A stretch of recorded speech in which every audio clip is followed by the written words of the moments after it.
નમસ્તે મિત્રો, આપણી યુટ્યુબ ચેનલમાં આપ સૌનું હાર્દિક સ્વાગત છે.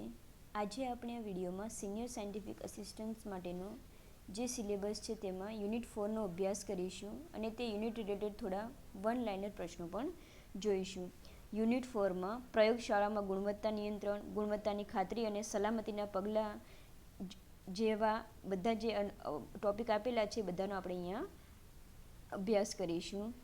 જેમાં સૌથી પહેલું છે ગુણવત્તા નિયંત્રણ, જેને આપણે QC પણ કહીશું, ક્વોલિટી કંટ્રોલ. જેની વ્યાખ્યા છે ગુણવત્તા નિયંત્રણે લેબની પ્રક્રિયાઓમાં જોવા મળતી ખામીઓને ઓળખવા અને સુધારવા પર ધ્યાન કેન્દ્રિત કરે છે. ઉદાહરણ છે નિયમિતપણે નિયંત્રિત નમૂનાઓ જેના જાણીતા મૂલ્યો હોય છે તેનો ઉપયોગ કરીને પ્રક્રિયાની ચોકસાઈ તપાસવી. એનો હેતુ છે આ એક પ્રક્રિયાત્મક પ્રક્રિયા છે જે ગુણવત્તાના મુદ્દાઓને ઓળખે છે અને તેને ઉકેલે છે.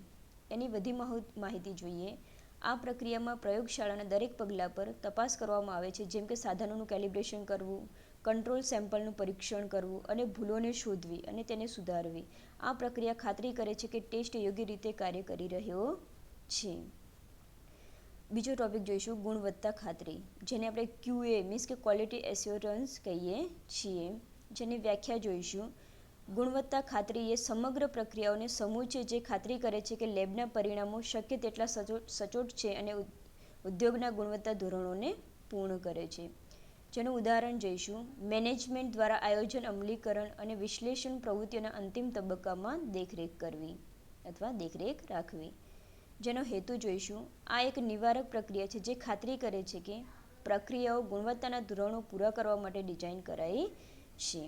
વધુ માહિતી એને રિલેટેડ જોઈએ તો ગુણવત્તા ખાતરી એ ગુણવત્તા નિયંત્રણનો એક ભાગ છે જે સુનિશ્ચિત કરે છે કે પ્રયોગશાળાની સમગ્ર ગુણવત્તા વ્યવસ્થાપન સિસ્ટમ વિશ્વસનીય છે અને ગુણવત્તાની જરૂરિયાતો પૂરી કરે છે. હવે આપણે એના પછીનો જે ટોપિક છે જોઈએ પ્રયોગશાળાની સલામતી મીન્સ કે સેફ્ટી મેઝર્સ ઇન લેબોરેટરી.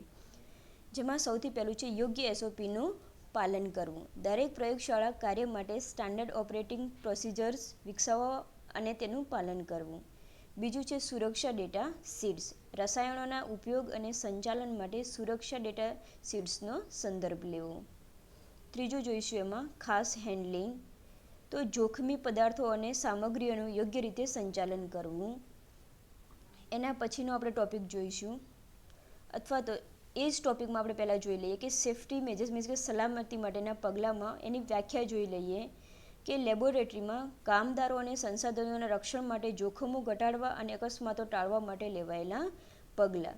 એનું ઉદાહરણ જોઈએ તો યોગ્ય હેન્ડલિંગ પ્રોટોકોલ, વ્યક્તિગત સુરક્ષા સાધનોનો ઉપયોગ અને કચરાનો સુરક્ષિત નિકાલ કરવો.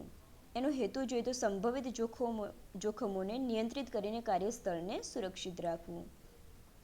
એના પછીનો આપણે ટોપિક જોઈએ ગુણવત્તા નિયંત્રણ માટેની પ્રયોગશાળા પદ્ધતિઓ મીન્સ કે quality control for laboratory practices. એમાં સૌથી પહેલું છે કે સાધનનું કેલિબ્રેશન અને જાળવણી કરવી. જેમ કે ચોકસાઈ માટે નિયમિતપણે સાધનોનું કેલિબ્રેશન કરવું અને તેની જાળવણી કરવી જરૂરી છે. બીજું છે કંટ્રોલ સેમ્પલનો ઉપયોગ. ટેસ્ટની ચોકસાઈ અને સચોટતા ચકાસવા માટે જાણીતી રચના ધરાવતા કંટ્રોલ સેમ્પલનો ઉપયોગ કરવો. ત્રીજું છે બાહ્ય પ્રોફિશિયન્સી ટેસ્ટિંગ મીન્સ EQA.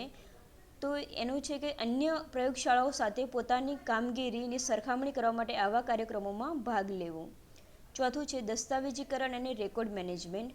દરેક પ્રક્રિયા અને પરિણામોના યોગ્ય દસ્તાવેજીકરણ અને રેકોર્ડ રાખવાથી પારદર્શિતા અને નિયમનકારી પાલન સુનિશ્ચિત થાય છે. પાંચમું છે સ્ટાફની તાલીમ. તો કર્મચારીઓને તેમની જવાબદારીઓ માટે યોગ્ય તાલીમ અને યોગ્યતા ચકાસણી કરવી. એના પછીનો જે ટોપિક છે જોઈએ પ્રયોગશાળાની માન્યતા એક્રિડિટેશન ઓફ લેબોરેટરી.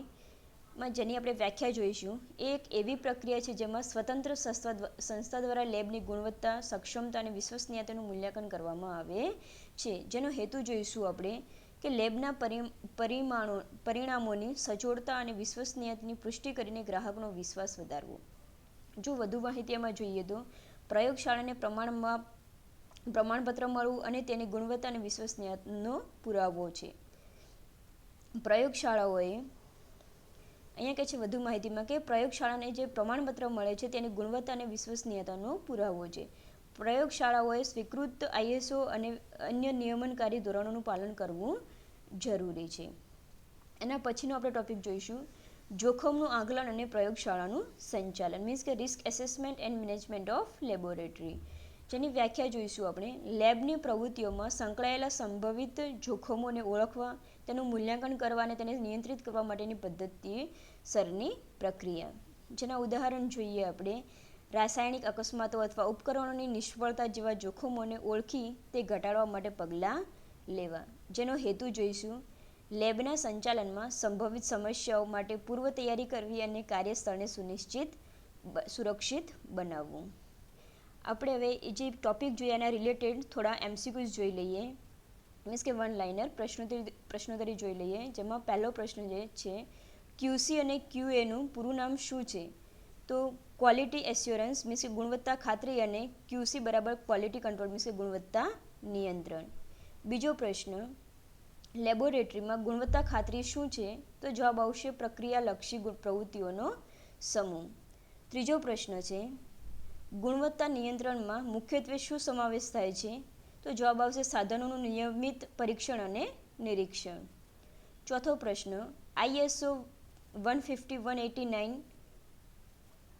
2012 શું દર્શાવે છે? તો જવાબ આવશે તબીબી પ્રયોગશાળાઓ માટે ગુણવત્તા અને યોગ્યતા માટેની જરૂરિયાતો.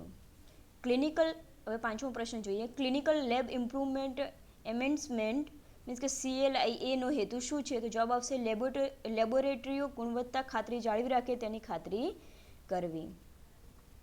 છઠ્ઠો પ્રશ્ન, આગના કિસ્સામાં કયા પ્રકારના અગ્નિશામકનો ઉપયોગ જ્વલનશીલ પ્રવાહી જેમ કે આલ્કોહોલ માટે થાય છે? તો જવાબ આવશે CO2 મીન્સ કે કાર્બન ડાયોક્સાઇડ. સાતમો પ્રશ્ન, જો પ્રયોગ દરમિયાન ધુમાડો અથવા ઝેરી વાયુ ઉત્પન્ન થાય તો તમારે કયા ઉપકરણનો ઉપયોગ કરવો જોઈએ? તો જવાબ આવશે ફ્યુમ હૂડનો. આઠમો પ્રશ્ન, બાહ્ય ગુણવત્તા મૂલ્યાંકન મીન્સ કે EQA નો ઉપયોગ હેતુ શું છે? તો જવાબ આવશે લેબોરેટરીના પ્રદર્શનની સરખામણી અન્ય લેબોરેટરીઓ સાથે કરવી. નવમો પ્રશ્ન, ગુણવત્તા ખાતરી અને ગુણવત્તા નિયંત્રણ વચ્ચેનો મુખ્ય તફાવત શું છે? તો જવાબ આવશે ગુણવત્તા ખાતરી એ વ્યાપક પ્રક્રિયા છે જે ભૂલોને અટકાવવા પર ધ્યાન કેન્દ્રિત કરે છે, જ્યારે ગુણવત્તા નિયંત્રણ ઉત્પાદનોમાં ખામી શોધવા પર ધ્યાન કેન્દ્રિત કરે છે. અને લાસ્ટ પ્રશ્ન જોઈએ આપણે. પ્રમાણભૂત સંચાલન પ્રક્રિયાઓ મીન્સ કે SOP સ્ટાન્ડર્ડ ઓપરેટિંગ પ્રોસિડ્યુર્સ શા માટે મહત્વપૂર્ણ છે? તો જવાબ આવશે કારણ કે તે પ્રયોગશાળાના કાર્યમાં સુસંગતતા અને પુનરાવર્તિતતા સુનિશ્ચિત કરે છે. આજે આપણે આ યુનિટ 4નો અભ્યાસ કર્યો. નેક્સ્ટ લેક્ચરમાં આપણે અન્ય યુનિટનો અભ્યાસ કરીશું. Thank you.